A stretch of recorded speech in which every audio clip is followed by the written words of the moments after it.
de vuelta sobre el escritorio de Cátedra Médica y tema de dengue no es un tema solo de preocupación para República Dominicana. Está representando pues una situación de ponerle cuidado en Latinoamérica, pues las cifras de los casos que se han registrado en este primer trimestre del 2024 son alarmantes. Consideran que la epidemia del dengue en Sudamérica ha alcanzado cifras alarmantes en lo que va de año, con un notable incremento en casos y fallecimientos en comparación con el año anterior. De acuerdo a las informaciones y a los datos suministrados en esta nota de prensa, pues especialmente en Brasil ya se ha superado un récord histórico, de acuerdo a lo que señalan con las infecciones por dengue, sumando hasta la fecha más de 2 millones de casos y 715 muertes. Es una situación de salud pública a la que no solo debe estar alerta República Dominicana, sino que es una situación que se ha desbordado a nivel internacional. Es importante que aquí como país pues sigamos trabajando en las medidas de prevención, en seguir trabajando en la educación de la gente con relación a este tema. Ya lo hemos conversado muchísimo aquí, pero no podemos cansarnos de seguir haciéndolo. Sabemos que el año pasado aquí en República Dominicana tuvimos una situación delicada con tema de dengue, una situación que se desbordó.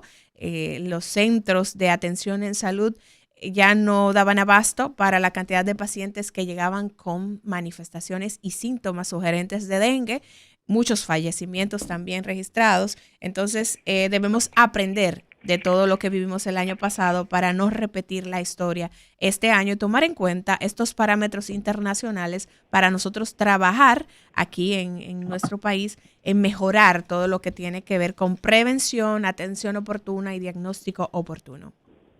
Mira, lo que pasa con esto, luego de saludar a todos ustedes que cada mañana nos reciben en sus hogares, Lisandro, es que nos parece, nos da la impresión que el capítulo de prevención, el capítulo de eh, planificación, esos aspectos nosotros le damos de lado.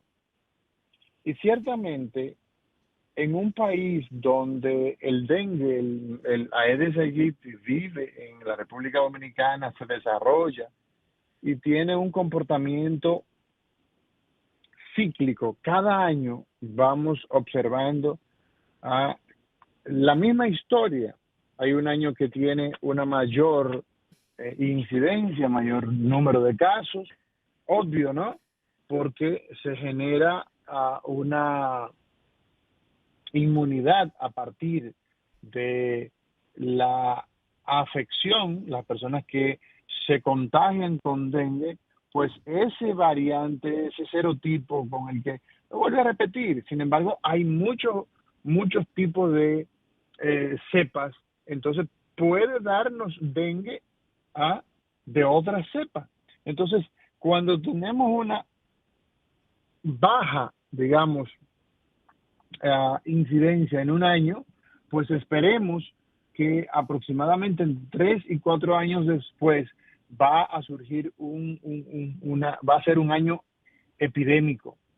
Entonces, toda esa información acumulada debe servirnos a nosotros para tomar en consideración el comportamiento de la enfermedad en el tiempo. Otro aspecto importante, hemos dicho que la educación cambia al ser humano, no solamente lo cambia porque le produce oportunidades, sino porque el desarrollo que se va a traducir en una persona estará garantizada en la medida en que esa persona se educa, se forma, adquiere conocimiento. Y los niños, la formación escolar en la República Dominicana debe incluir aspectos sanitarios, como prevenir los choques de tránsito, cómo prevenir las enfermedades por vectores, cómo eliminar de nuestro entorno, de ese entorno en el que vivimos, todo lo que acumula agua. Entonces hay toda digamos, una concatenación, un andamiaje entre lo que ocurre en la sociedad, lo que ocurre en la comunidad y cómo eso va a repercutir en la persona. De hecho, hablamos de determinantes sociales de la salud. ¿Qué significa eso? Los determinantes sociales de la salud son las condiciones adversas que hay en la comunidad que van a repercutir en las condiciones sociosanitarias, la condición sanitaria, la condición de salud. Entonces, evidentemente que vemos un paralelismo entre lo que pasa en diversos países latinoamericanos y eso debe ser insumo para mejorar las condiciones de salud de la población. Definitivamente, doctor. Y reforzar también el tema de la vigilancia epidemiológica, de que se puedan reportar todos estos casos sospechosos y podamos trabajar en hacerle frente de una manera más efectiva a todo lo que tiene que ver con esta enfermedad. En otro orden, doctor, y también hablando de números, el tema de la tuberculosis, de acuerdo a las estadísticas de la Organización Mundial de la Salud, se establece que 10.6 millones de personas enfermaron de tuberculosis en el año 2022. Igualmente, el organismo de salud aseguró que en ese mismo año 1.3 millones de pacientes murieron a causa de la enfermedad. Esta es una realidad que no escapa a la República Dominicana. En el año 2023 se reportaron unos 4.628 casos de la enfermedad y en lo que va de año, en este primer trimestre, pues ya hay reportados unos 763 casos. Entonces, al respecto, se está pidiendo que sigamos trabajando también aquí en el tema del manejo adecuado de estos pacientes, la prevención y todas las medidas que se deben tomar alrededor de esta enfermedad para tratar de reducir muchísimo más los números y sobre todo el riesgo de muerte de los pacientes que atraviesan por estos procesos. Mira, Lizania, el tema de la tuberculosis parece que hemos bajado, digamos, como que la guardia en relación a la enfermedad, que es una enfermedad pues que se va a primero caracterizarla. Es una enfermedad grave, y se dice que hay una proporción de la población que ha padecido o digamos que hemos padecido de la enfermedad en algún momento. Se ha estimado, y esto a razón de informaciones que da la Organización Mundial de la Salud. Si tú tomas, por ejemplo, que la población del mundo, 8.000 millones de seres humanos poblamos, 8.000 y tantos millones de seres humanos poblamos. Si dividimos eso en 4, estamos hablando de que alrededor de 2.000 millones de personas nos hemos infectado. Sin embargo, ¿verdad? El hecho de que tantas personas hayamos tenido exposición a tuberculosis, eso no significa desarrollar la enfermedad. Sin embargo, hay una serie de elementos que tienen que ver, como decíamos, con determinantes que hay en nuestro entorno. Personas que se alimentan mal, personas que viven en hacinamiento, son personas que eventualmente, personas que tienen condiciones carenciales como anemia, etcétera, son personas que van a tener eventualmente a un desarrollo de esta enfermedad. Y quienes de esos 2.000 millones de personas, según fuentes de OMS, alrededor del 5 al 10% de los que se contagian van a desarrollar la enfermedad de la tuberculosis. Entonces les decía que es una enfermedad que hay que tener en consideración que es una enfermedad grave, ¿verdad? Y que afecta a los pulmones principalmente, pero que la forma, digamos, de contagio es sobre todo que las personas por gregarios, por la manera en que nos comportamos, ¿no? Nos asociamos, pues los que están infectados al toser, al estornudar, van a esparcir gotas diminutas de saliva y en el aire se queda pues suspendido esos microbios, ¿verdad? Y entonces pues van eventualmente es la vía de, digamos, de propagación. Ujú. Entonces, hay personas que tienen condiciones inmunológicas comprometidas, como los pacientes que tienen HIV, pacientes que ya han recibido trasplante y que están usando medicamentos para bajar la agresividad del sistema inmunológico, los llamados inmunocomprometidos. Entonces, estas personas, pues, son personas que son muy susceptibles y evidentemente que esto es importante tenerlo en consideración porque la enfermedad puede quedarse un poco ahí como que larvada. A eso se le conoce como la tuberculosis latente. Y entonces, esta persona que está infectada, pero el organismo, entonces, la bacteria, digamos que se encuentra de manera inactiva, y no va a presentar la sintomatología que habitualmente, que es esa tos que no para, esa tos activa. Esas personas que tienen tuberculosis latente, pues no van a tener esas condiciones y entonces no son contagiosos. Sin embargo, la tuberculosis activa es entonces a la que nosotros le llamamos tuberculosis. Entonces, en esos casos, las personas van a tener esa característica. Y un dato interesante, Lisania, es que una persona que tiene una tos 2, 3 semanas más allá, que no mejora, eso puede ser tuberculosis. Esos son datos a favor. Pérdida de peso. Una persona que está perdiendo peso de manera involuntaria, una persona que se encuentra fatigado, que se encuentra cansado, es una persona que hace fiebre, sudoraciones durante la noche, dolor en el pecho, o dolor cuando toma aire o cuando tose. O un dato interesante, se me pasaba, es que la tos tenga sangre, que venga ensangrentado. Entonces, todos esos elementos son importantes a la hora de nosotros, pues, tener esas características, pensar en que puede ser tuberculosis. También los pacientes se manifiestan con pérdida del apetito, escalofrío, en fin. Entonces, un dato interesante con relación a la tuberculosis es que muchas veces, pues lamentablemente la gente no hace controles, no hay, digamos, una buena atención a nivel de la comunidad, y entonces esos pacientes cuando se vienen a identificar ya tienen la etapa avanzada de la tuberculosis con grandes cavernas en los pulmones, y eso son situaciones que van a producir muchas mortalidades, digamos, o discapacidad respiratoria.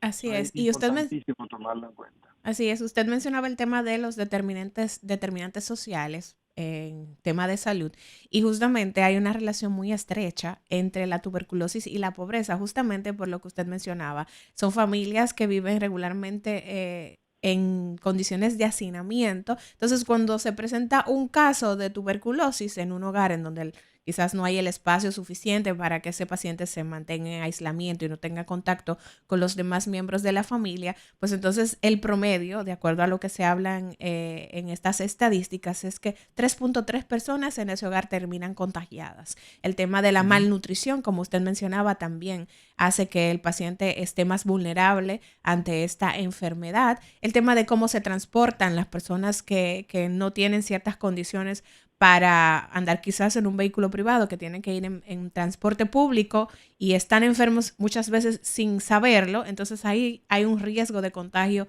también. El tipo de trabajo que realizan, todo esto ligado a las condiciones de pobreza. Entonces hay que estar pendientes con este tema, estos pacientes y las familias también, que sepan cómo manejarlos, educar también a las familias en este tema, para que sepan Y la cómo vacuna. dentro de sus condiciones pueden manejar esto. Adelante.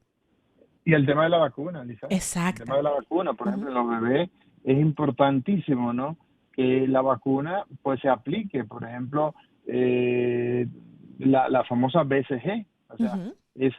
eso muchas veces durante pandemia tuvimos, y creo que eso lo estamos heredando ahora, y tuvimos la situación en la que hubo una disminución de la producción y evidentemente de la oferta de vacunas por los estados que normalmente tienen esto en sus programas de prevención de manera continua. Y entonces esa disminución en la producción de vacunas o en la atención hacia la vacunación, pues está cubriendo el hecho de esa pobre inmunización, y entonces ahí viene el tema. O sea que también para los bebés la BCG es una estrategia, ¿verdad?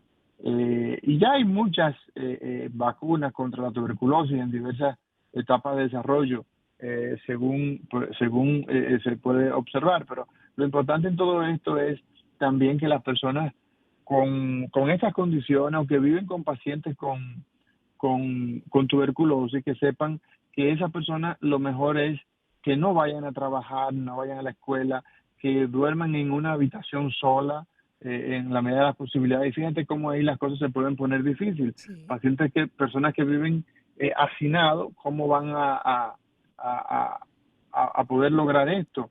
Ventilación en las áreas donde están, en las habitaciones, taparse la boca, o sea, el uso de la mascarilla. Todo esto es importante como estrategia para proteger a la familia, a los amigos, al entorno, porque las estrategias de prevención siempre se tendrán un mayor impacto que la parte curativa. El tratamiento de la tuberculosis es un tratamiento que normalmente, ¿verdad? Pues es largo, ¿no? O sea, esa es una de las problemáticas que tenemos con la tuberculosis, y es que los pacientes hay que crear estrategias específicas para garantizar que el paciente se administre, se tome sus medicamentos, porque duran meses. O sea, estamos hablando de que el tratamiento de tuberculosis con los diferentes medicamentos son múltiples medicamentos, no es una sola pastilla. Estamos hablando de rifampicina, etambutol. O sea, hay una cantidad de medicamentos que se tienen que utilizar, y entonces el tratamiento es muy largo. Así que vamos nosotros a poner, ¿verdad?, todo nuestro empeño eh, en, en tener, ¿verdad?, ojo frente a la sintomatología, y saber naturalmente que hay que distanciar las personas que ya han sido diagnosticados. No es excluirlo, porque tienen que estar en habitaciones solas, y tienen que, mientras están en contacto con familiares, tienen que andar con sus mascarillas colocadas. Así es. Bueno, doctor, en otro tema, y a propósito de la Semana Santa, la Cruz Roja Dominicana habla de que han habilitado más de 600 pintas de sangre por el asueto de Semana Santa. Esto con la finalidad de poder dar respuesta a las posibles emergencias que se produzcan por el asueto de Semana Santa este año. Ellos también han hecho un llamado a la población para que vayan a donar sangre y así incrementar la cantidad de sangre disponible en los bancos en República Dominicana. Es una medida que, bueno, hay que tomarla porque al final sabemos que pese a que se hable mucho, aquí nosotros como espacio hemos hablado del tema de la prevención, la prudencia y todo lo demás para evitar estos temas de emergencias en estas vacaciones de Semana Santa, pero sabemos que la gente a veces no hace mucho caso. Entonces esta es una medida de prevención para tener ahí el recurso disponible si aparece la emergencia. Entonces, esta es la información que ha dado Cruz Roja Dominicana con relación a la sangre disponible para eventos de emergencia. Bueno, sí, y a nosotros nos parece que todos los años nosotros pues tenemos un guión, tenemos un libreto, y ese libreto de parte de las autoridades, pues no importa del gobierno que sea, es más o menos el mismo. Uh-huh. Se invita a las personas al tema de la prevención, lo cual es muy útil. Llevar un mensaje que las personas lo puedan recibir con la madurez hace la diferencia. Un aspecto que hemos visto de progreso en los últimos años es que como el principal elemento que vemos como pernicioso son los choques de tránsito, al regreso y sobre todo en los lugares donde los días que la gente se desplaza hacia el interior principalmente, pues se han implementado los llamados carreteos, que son patrullas que van delante de el tapón y van realmente disminuyendo la velocidad para que las personas pues no tomen ese riesgo de ir a altas velocidades. Entonces eso es bastante útil, pero por encima de eso también está el hecho de crear una ciudadanía más consciente del peligro al que se expone cuando no utiliza la racionalidad, la prudencia, el ser mesurado, el ser adecuado en todas las acciones que va a tomar. Ayer decía el doctor Franklin Gómez, uno de nuestros invitados, que lo primero que hay que hacer ahora es usted planificar qué es lo que va a hacer. Sí. Si usted va a salir mañana, va a salir el jueves y tiene que ir al supermercado, pues vaya hoy. Primero sepa dónde que va a ir, qué va a comer. Usted se va a movilizar, lleve agua, llévese 2 o 3 botellones de agua para que no esté tomando agua que eventualmente pueda hacerle daño. O sea, planificar es una misión de cada persona en cualquier actividad que va a hacer, sobre todo cuando involucra, ¿verdad?, un revuelo donde se mueven millones de personas en diferentes direcciones. O sea que estas acciones de tener sangre pues disponible ahí, eso es positivo, más aún que las personas entonces entiendan que ojalá no tener que ponerle sangre. Exacto. Porque cometió la imprudencia de ir a alta velocidad y resultó lesionado, y entonces hay que transfundirlo, hay que llevarlo a sala de cirugía. Así es. Bueno, como última información, doctor, hoy sobre el escritorio de Cátedra Médica y dando seguimiento al tema de las víctimas, tanto de las que resultaron con quemaduras en el Carnaval de Salcedo como los presos que fallecieron en el incendio que ocurrió en la cárcel de La Victoria, pues Salud Pública está brindando asistencia a los familiares de estas víctimas de ambos casos. Esto con la finalidad de poder darles ese soporte psicológico que necesitan estas familias, con el objetivo de poder ayudarles a abordar el duelo y en sentido general este impacto que ha generado esta tragedia en la vida de estas familias. Esto lo informó en el día de ayer el Ministerio de Salud Pública a través de su Dirección de Salud Mental, parte de cuyos especialistas se reunieron en el municipio de Salcedo para hablar con el director provincial de este organismo y poder verificar la necesidad de atención en salud mental y de otras índoles de las familias afectadas en estas tragedias. Así que vemos como positiva esta iniciativa, sabemos el impacto psicológico que tiene toda esta situación que han vivido lamentablemente estas familias, el número de personas que han fallecido, el número de personas que aún permanecen ingresadas con sus vidas en riesgo y el tener este soporte por parte de especialistas del área de la salud mental es muy importante en esta situación. De hecho, te puedo decir, Lizania, que salud mental, que es de las cenicientas del sector salud nacional, nosotros no podemos hablar de salud si no tenemos la garantía de que el servicio de salud mental esté incluido, y lamentablemente nosotros no tenemos cobertura. Es cobertura por la seguridad social. Esa es una responsabilidad única y exclusiva del sistema de salud. O sea, eso sin lugar a duda debe quedar claro, porque muchas personas dicen, no, es que la ARS tal no la cubre.